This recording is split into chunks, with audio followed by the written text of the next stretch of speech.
A very good morning. Today we are going to learn about complementary foods, which is a topic in the practical course of mother and child care. So the topics we are going to discuss today are concepts of complementary food, what are the characteristics and विशेषताएं क्या हैं complementary foods की, some related concepts of adequacy and frequency of complementary foods, along with what's the correct quantity and consistency. So let's start with part 1. Complementary foods, the meaning basically refers to giving foods in addition to breast milk. हम सब ये जानते हैं कि 6 माह तक शिशु को जन्म से 6 माह तक केवल और केवल माँ का दूध ही पिलाया जाता है, परंतु कॉम्प्लीमेंट्री फीडिंग यानी ऊपरी आहार वो आहार है जो 6 माह के पश्चात शिशु को माँ के दूध के साथ दिया जाता है। 6 माह के पश्चात शिशु की जो विकास दर है वो इतनी ज्यादा तीव्र हो जाती है कि उनकी शरीर की जो भी न्यूट्रिशनल रिक्वायरमेंट्स हैं वो सिर्फ और सिर्फ माँ के दूध से उसकी पूर्ति नहीं हो पाती।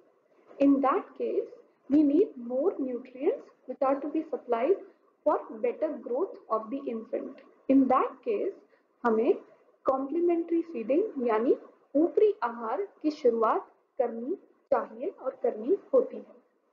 Complementary feeding का अर्थ ये कतई नहीं है कि माँ के दूध को सब्स्टिट्यूट या रिप्लेस किया जाए, अपितु कॉम्प्लीमेंट्री फूड हमेशा माँ के दूध के साथ दिए जाने वाला ऊपरी आहार है ताकि शिशु की विकास और वृद्धि में किसी भी किस्म की कोई रुकावट ना आए और उसकी बढ़ी हुई पोषक तत्वों की आवश्यकताओं की पूर्ति अच्छे से हो पाए। हम ये मानते हैं कि 6 माह से 2 साल तक की आयु बच्चे के लिए एक विंडो ऑफ अपॉर्चुनिटी है। विंडो ऑफ अपॉर्चुनिटी इसलिए क्योंकि ये वो समयावधि है जिस दौरान बच्चे को कुपोषण का खतरा काफी ज्यादा अधिक रहता है। इससे बचने के लिए कॉम्प्लीमेंट्री फीडिंग की महत्वता बहुत ज्यादा बढ़ जाती है, क्योंकि माँ के दूध के साथ साथ कुछ बहुत ही अति आवश्यक पोषक तत्वों की पूर्ति हम केवल सही कॉम्प्लीमेंट्री फीडिंग के माध्यम से ही कर पाते हैं। इसके साथ हम एक और टर्म सुनते हैं जिसे कहते हैं वीनिंग। वीनिंग का शाब्दिक अर्थ है ब्रेस्ट मिल्क यानी माँ के दूध को बंद करके ऊपरी आहार दिया जाना, यानी माँ के दूध को अब धीरे धीरे बच्चे के जीवन से बाहर निकालकर दूसरे आहार की शुरुआत करना। हालांकि कॉम्प्लीमेंट्री फीडिंग के सही कॉन्सेप्ट में यह बात नहीं सही मानी जाती है, क्योंकि कॉम्प्लीमेंट्री फूड बेसिकली माँ के दूध के साथ दिया जाता है। इसलिए वीनिंग शब्द के इस्तेमाल को हम डिस्करेज करते हैं, क्योंकि यह कॉम्प्लीमेंट्री फीडिंग के सही कॉन्सेप्ट का हिस्सा नहीं है। कॉम्प्लीमेंट्री फूड यानी ऊपरी आहार का शाब्दिक अर्थ भी जब हम पढ़ते हैं तब हमें ये पता चलता है कि it is in complement with something, या हम किसी चीज के साथ इसकी पूर्ति या आपूर्ति कर रहे हैं।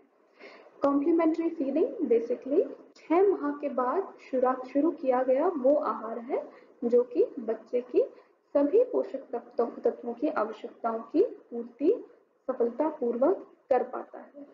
हालांकि इसमें बहुत सारे ऐसे रिलेटेड कॉन्सेप्ट्स आयाम हैं जो कि इसकी सफलता और विफलता को तय करते हैं। हमें कॉम्प्लीमेंट्री फीडिंग में इससे संबंधित कई सारे कॉन्सेप्ट्स को पढ़ना जरूरी है ताकि हम यह सुनिश्चित कर पाएं कि बच्चा जो है वो सफलतापूर्वक कॉम्प्लीमेंट्री फीडिंग को स्वीकार करे, ऊपरी आहार को ले और कुपोषण से बचे। 6 माह से 24 माह तक 2 साल तक बच्चा यदि कुपोषण से बच जाता है तो आगे आने वाले समय में उसे पोषण संबंधी समस्याओं के होने की जो खतरा है उसमें काफी हद तक कमी लाने में हम सफलता प्राप्त कर पाते हैं। अब शुरू करते हैं पार्ट 2। कॉम्प्लीमेंट्री फीडिंग के बहुत सारे ऐसे कैरेक्टरिस्टिक्स हैं जो उसे एक अच्छा और शिशु के लिए जरूरी कॉन्सेप्ट बनाते हैं। इसमें सबसे पहली विशेषता है टाइमलीनेस, यानी we must always start complementary feeding at the correct time, which is at 6 months। शिशु जब 6 माह का होता है तब हम उसमें उसके लिए कॉम्प्लीमेंट्री फूड यानी ऊपरी आहार की शुरुआत करते हैं। So the correct time to introduce complementary feeding for a child, for an infant, is when he or she is 6 months old। सही समय पर शुरू किया गया कॉम्प्लीमेंट्री आहार सही समय पर बढ़ी हुई पोषक तत्वों की आवश्यकताओं की पूर्ति करने में सक्षम होगा। यदि हम बहुत पहले समय से पहले कॉम्प्लीमेंट्री फीडिंग की शुरुआत करते हैं तो बच्चा माँ के दूध को उतनी मात्रा में नहीं सेवन कर पाएगा जितना उसे करना चाहिए, और यह एक्सक्लूसिव ब्रेस्ट फीडिंग के कॉन्सेप्ट के भी विरुद्ध जाता है। एक्सक्लूसिव ब्रेस्ट फीडिंग मतलब जन्म से 6 माह तक शिशु को केवल और केवल माँ का दूध ही दिया जाना चाहिए, क्योंकि माँ के दूध को शिशु के लिए सर्वोत्तम आहार माना जाता है। दूसरा विशेषता जो हम देखते हैं दैट इज फीडिंग प्रैक्टिसेस। आप यदि एक बहुत ही अच्छा कॉम्प्लीमेंट्री फूड ऊपरी आहार बना लेते हैं, परंतु यदि शिशु को उसे देने की सही प्रक्रिया आप नहीं जानते कि किस तरीके से हमें रिस्पॉन्सिव एक्टिव फीडिंग करनी है, तो भी आप कॉम्प्लीमेंट्री फीडिंग को सही तरीके से एडमिनिस्टर करने में सफलता प्राप्त नहीं कर पाएंगे। हमें कॉम्प्लीमेंट्री फीडिंग को बच्चे को सही ढंग से और एक्टिवली देने की प्रक्रियाओं के बारे में भी जानकारी होनी चाहिए। केवल तभी बच्चा आवश्यकता अनुसार भरपेट कॉम्प्लीमेंट्री फीडिंग का सेवन कर पाएगा। तीसरी विशेषता है वैरायटी। हमें ऐसा ऊपरी आहार बनाना है जिसमें सभी भोज्य समूह से मिलने वाले भोज्य पदार्थ शामिल हों। उसमें अनाज होना चाहिए, दालें, दूध, फल, सब्जियां, मेवे, मांस, मछली, अंडा आदि सभी खाद्य पदार्थ सभी भोज्य समूहों से होने चाहिए।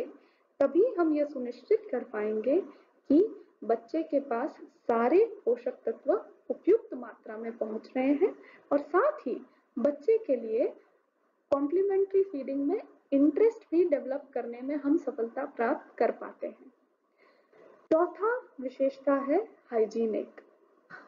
माँ का दूध अपने आप में बहुत हाइजीनिक यानी कीटाणु रहित हमें मिलता है, परंतु जब हम बच्चे को ऊपरी आहार दे रहे हैं उस अवस्था में हो सकता है यदि हमने साफ सफाई का पर्याप्त ध्यान नहीं रखा तो बच्चे को पोषण देने की बजाय हम बीमारियां दे जाएं।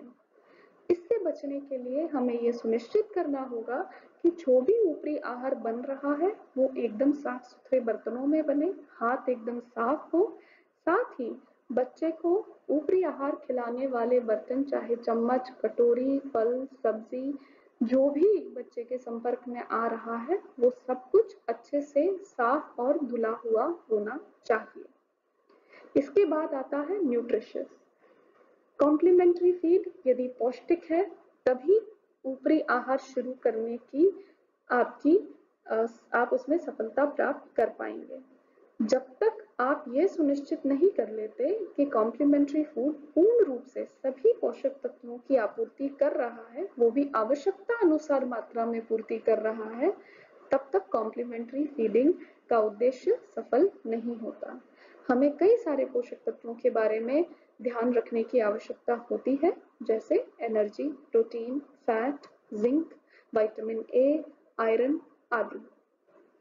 और सबसे आखिर में आता है कॉस्ट इफेक्टिवनेस, यानी यह कॉम्प्लीमेंट्री फूड का कॉन्सेप्ट कतई नहीं है कि आपको महंगे भोज्य पदार्थों से ही बच्चे को अधिक से अधिक पोषण प्राप्त होगा, जबकि जो भी भोज्य पदार्थ जो मौसमी हो, आपके जगह का लोकल भोज्य पदार्थ हो और आसानी से मिलने वाला भोज्य पदार्थ हो, बस फ्रेश, ताजा और साफ सुथरा होना चाहिए, तब कम लागत में भी आप बच्चे को सभी पोषक तत्वों से युक्त कॉम्प्लीमेंट्री फीड सप्लाई कर पाएंगे।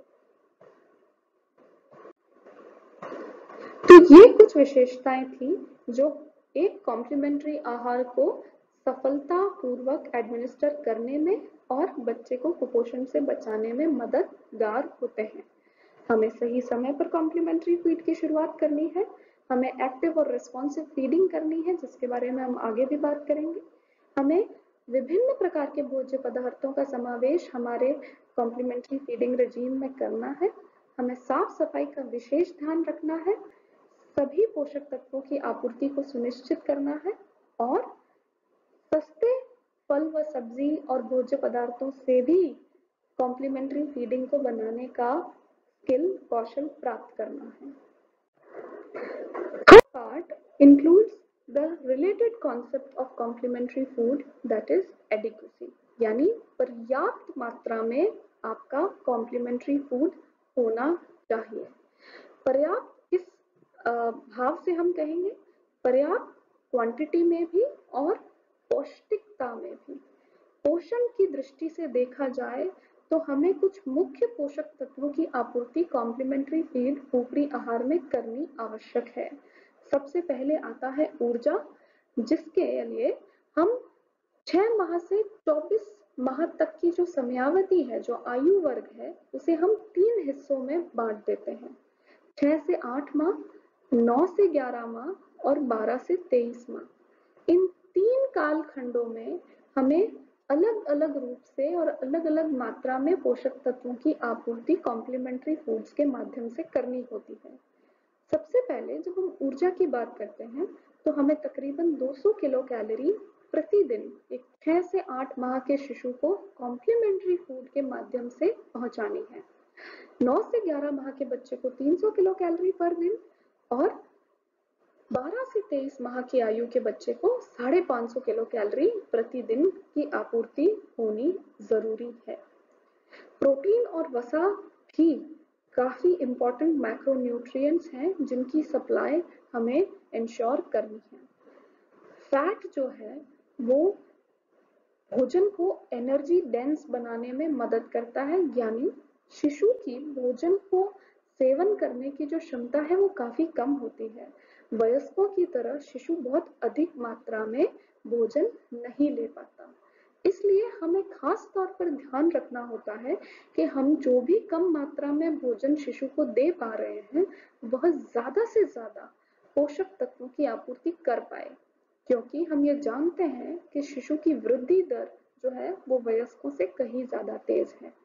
इसलिए वसा के समावेश से कॉम्प्लीमेंट्री फीडिंग और भी ज्यादा एनर्जी डेंस यानी ऊर्जा देने में सक्षम होती है, इसलिए हमें वसा पर भी उतना ही फोकस करना जरूरी है। जिंक एक ऐसा न्यूट्रिएंट है जो कि बच्चे के मानसिक विकास के लिए बहुत ज्यादा जरूरी है। जिंक हमें तकरीबन 1.5 mg प्रति 100 किलो कैलोरी एक 6 से 8 माह के शिशु को देना है। तकरीबन 1.1 mg प्रति किलो कैलोरी एक 9 से 11 माह के बच्चे को और 0.6 mg प्रति 100 किलो कैलोरी एक 12 से 23 माह के बच्चे को आपूर्ति करना अति आवश्यक है। विटामिन ए, जिससे बच्चे की आंखों की रोशनी और श्वसन तंत्र संबंधी बीमारियों से बचाव होता है, उस विटामिन ए की आपूर्ति पर भी हमें विशेष ध्यान देने की आवश्यकता होती है कॉम्प्लीमेंट्री फीडिंग को बनाते समय। इसके लिए हमें कॉम्प्लीमेंट्री फीड में फ्रूट्स और वेजिटेबल्स यानी फल व सब्जियों का समावेश सुनिश्चित करना होगा।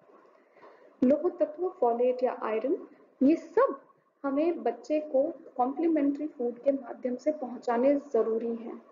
6 माह तक बच्चा माँ का दूध लेता है और बच्चे के शरीर में आयरन के स्टोर्स कुदरती रूप से मौजूद होते हैं, परंतु 6 माह के पश्चात बच्चे को ऊपरी आहार के माध्यम से आयरन लेना जरूरी हो जाता है।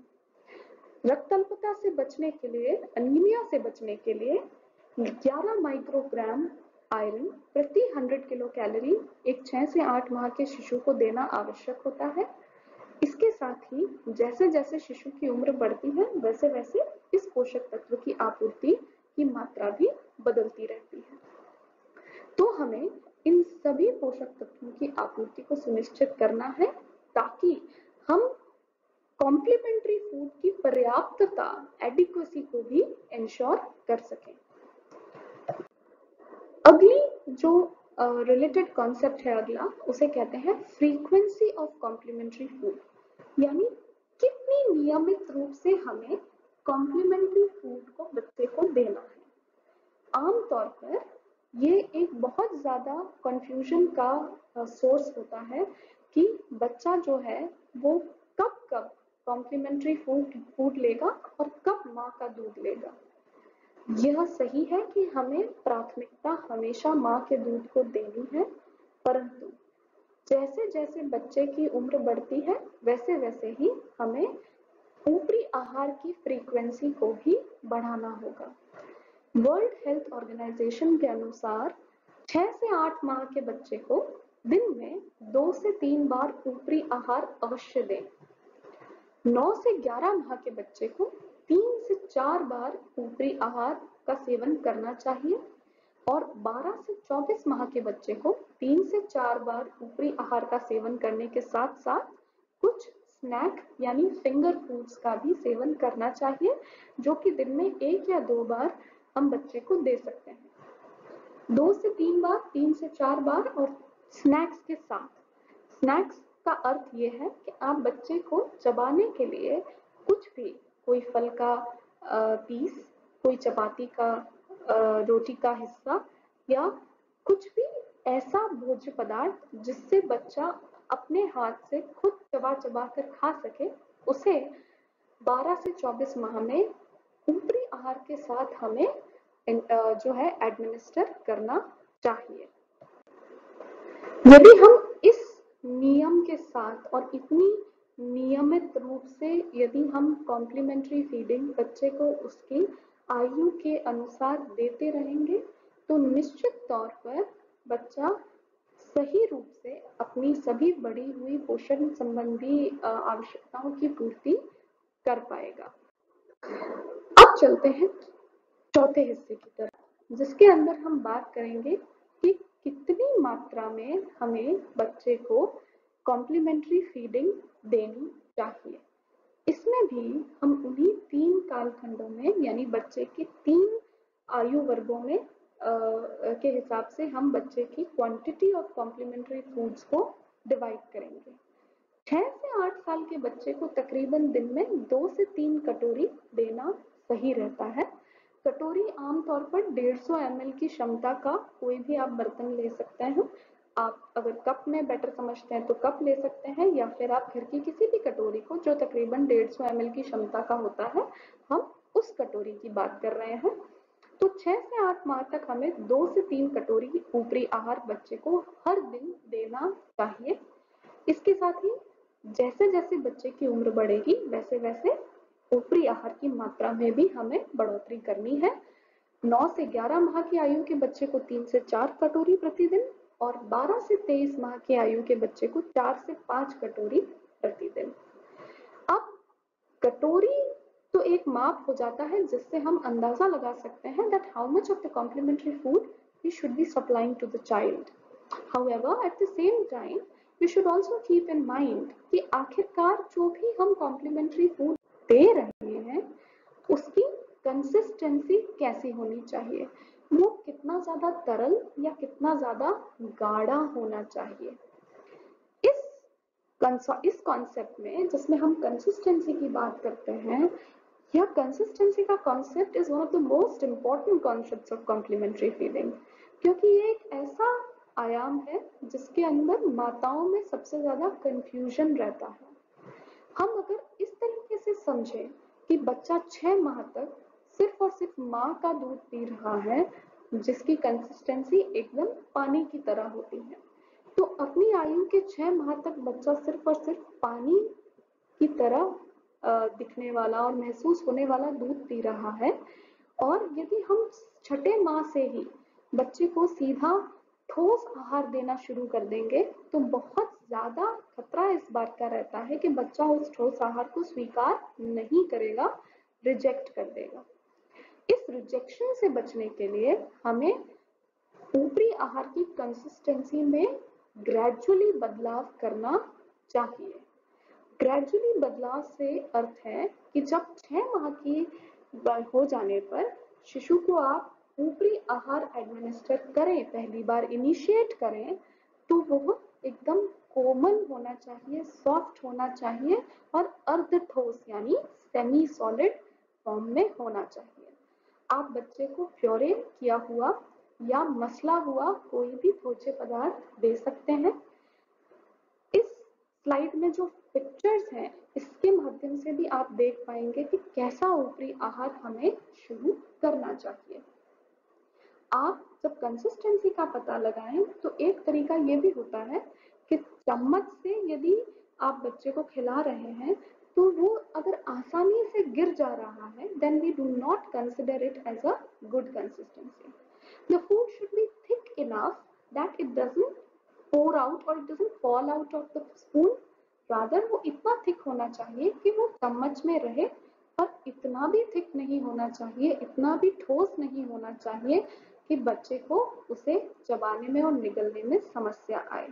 इसीलिए हम इस चीज को प्राथमिकता देते हैं कि भोज्य पदार्थ आप मसले हुए केले, पपीता, काफी पतली अच्छी खिचड़ी या फिर दूध और चावल का मिक्सचर काफी अच्छे से मैश किया हुआ, ये सारी चीजें आप सबसे शुरुआत में इनिशिएट कर सकते हैं। इसके बाद 9 माह तक आते आते 9 मंथ्स तक होते होते बच्चे को आप फिंगर फूड्स भी इनिशिएट कर सकते हैं। फिंगर फूड्स जैसा कि हमने डिस्कस किया, आप बच्चे को कोई भी फ्रूट का पीस, चाहे वो संतरे का पीस हो या फिर कोई केला हो या फिर आप उसे कोई भी रोटी का पीस, कोई ब्रेड का पीस, ऐसी चीज जिसे बच्चा खेल खेल में ही अपने हाथों से खाना सीख जाए, ऐसी चीज को 9 माह के आयु में आप एडमिनिस्टर कर सकते हैं। इसका एक और फायदा ये भी होता है कि आमतौर पर 9 माह का होते होते बच्चे में टीथ इरप्शन शुरू होता है, यानी दांत आने शुरू होते हैं। उस समय बच्चा प्रेफर करता है कि वो कोई कठोर चीज को अपने मुंह में लेकर उसे चलाए। इस चीज का फायदा उठाते हुए भी हमें फिंगर फूड्स को एडमिनिस्टर करना चाहिए, ताकि बच्चा खेल खेल में और भी ज्यादा पौष्टिक चीजों का सेवन कर पाता है। 12 महीना आता आता जब बच्चा 1 साल का हो जाए, तब वी शुड एंश्योर दैट बच्चा जो है वो परिवार जो भोजन कर रहा है उसी तरीके का भोजन करना शुरू हो जाए। हालांकि इस समय हम एक चीज का हमें ध्यान देना है कि हमें एनर्जी डेंस रखना है बच्चे के भोजन को।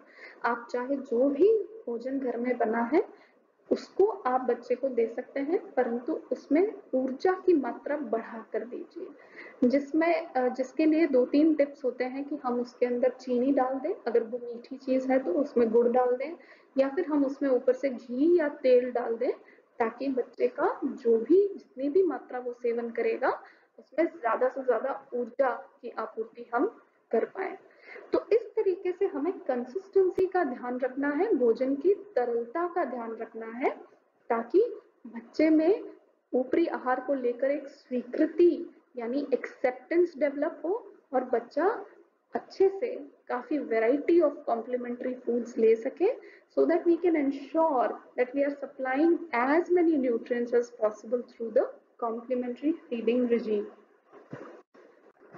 So let's summarize what is the concept of complementary feeding we have learned so far. Complementary feeding आमतौर पर 6 माह की आयु में शुरुआत किया जाता है।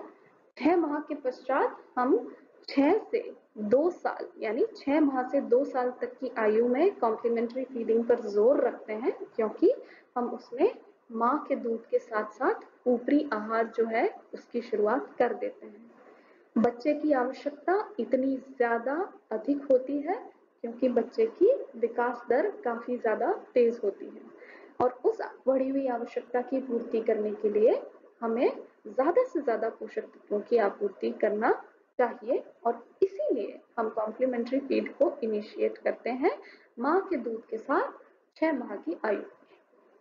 6 से 8 माह के आयु वर्ग में हम बच्चे को ऊर्जा 200 kilo calorie per day supply करते हैं सिर्फ और सिर्फ कॉम्प्लीमेंट्री फूड के माध्यम से।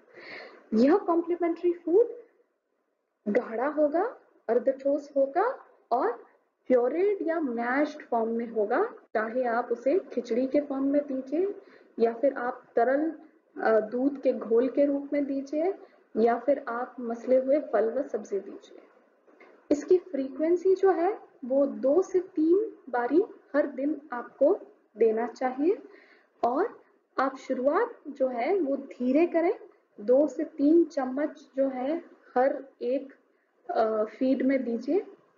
एक ही साथ एक कटोरी फीड देने की कोशिश नहीं करनी है और धीरे धीरे ग्रेजुअली हम इस अमाउंट को 250 ml तक भी ला सकते हैं और बच्चे की क्षमता में वृद्धि ग्रेजुअली कर सकते हैं। दूसरी समयावधि जो है, आयु वर्ग जो है वो है 9 से 11 माह, जिसमें हम 300 किलो कैलोरी ऊर्जा की सप्लाई करते हैं। यहाँ पर हम बच्चे को फिंगर फूड्स दे सकते हैं क्योंकि अब बच्चे के टीथ जो है, दांत जो है वो आने की अवस्था आ चुकी है और इस अवस्था में हम बच्चे को मैश्ड के साथ साथ चॉप्ड यानी कटे हुए फूड भी दे सकते हैं जो थोड़े ठोस हो और उसे खेलने के लिए कोई फल का कोई पीस या रोटी या चपाती का कोई हिस्सा दे सकते हैं। इसमें आप अब अपनी फ्रीक्वेंसी को बढ़ाएंगे, 3 से 4 बार दिन में कॉम्प्लीमेंट्री फीडिंग को बच्चे को देंगे और साथ ही 1 से 2 बार स्नैकिंग कराएंगे। बीच में आप इसे कुछ भी बच्चे को खाने के लिए दे सकते हैं। जब बच्चा 1 साल से 2 साल तक का आयु वर्ग में आता है तब आप उसे 550 किलो कैलोरी प्रतिदिन ऊर्जा देंगे। ऊर्जा की आपूर्ति काफी ज्यादा आवश्यक होती है बच्चे की वृद्धि को, सही दर से वृद्धि को सुनिश्चित करने के लिए। और यहाँ हम बच्चे का पदार्पण करते हैं नॉर्मल फैमिली फूड यानी होममेड फूड में। अभी तक हम बच्चे के खाने के लिए अलग से मेहनत कर रहे थे, अलग से चीजें बना रहे थे। अब हमें ट्रांजिशन करना है बच्चे का टू द नॉर्मल फूड जो कि परिवार के बाकी सदस्य खा रहे हैं। ये फैमिली फूड्स आप नॉर्मली जो बनता है वो ही दे सकते हैं, पर उसकी थोड़ी कंसिस्टेंसी को सॉफ्ट कर सकते हैं ताकि बच्चे को निगलने में, चबाने में कोई समस्या ना आए। हम कॉम्पोजिशन में ज्यादा बदलाव नहीं करेंगे, पर हम उसके फील में, उसकी कंसिस्टेंसी में बदलाव कर सकते हैं। एक और बात, हम जब ऊर्जा पर इतना जोर देते हैं तो हमें फैमिली फूड्स को भी एनर्जी डेंस बनाना है। वो हम घी, चीनी, गुड़ या तेल के समावेश से सुनिश्चित कर सकते हैं। यहाँ भी हम 3 से 4 बार बच्चे को ऊपरी आहार देंगे माँ के दूध के साथ और 1 या 2 बार फिंगर फूड्स या स्नैकिंग भी इनिशिएट कर सकते हैं। यहाँ पर हम फुल 250 ml तक का जो हर मील का कॉम्प्लीमेंट्री फूड है वहां तक बच्चे की क्षमता ला सकते हैं। 250 ml का कप बच्चा एक बार में 250 ml क्षमता का कॉम्प्लीमेंट्री फूड यदि ले लेता है तो यह काफी ज्यादा अच्छा रहेगा, क्योंकि 2 साल तक आते आते बच्चा काफी ज्यादा अपने वजन में और लंबाई में वृद्धि कर चुका होता है। जन्म से 6 माह तक बच्चा अपने वजन को दुगना करता है और 1 साल तक तिगुना कर लेता है। इस वृद्धि दर को सुनिश्चित करने के लिए ये जरूरी है कि हम माँ के दूध के साथ साथ 6 माह में सही कॉम्प्लीमेंट्री फीडिंग को एडमिनिस्टर करें, इनिशिएट करें bye ensuring adequate and correct frequency complementary feeding with correct consistency so as to ensure better acceptance of these new foods for the kid, for the infant. इसके माध्यम से हम बच्चे को कुपोषण जैसी गंभीर बीमारी से बचा पाएंगे और आगे भी सुनिश्चित कर पाएंगे कि बच्चा किसी भी प्रकार की पोषण संबंधी बीमारी से ग्रसित ना हो। So that was all for complimentary feed for this lecture. Thank you very much.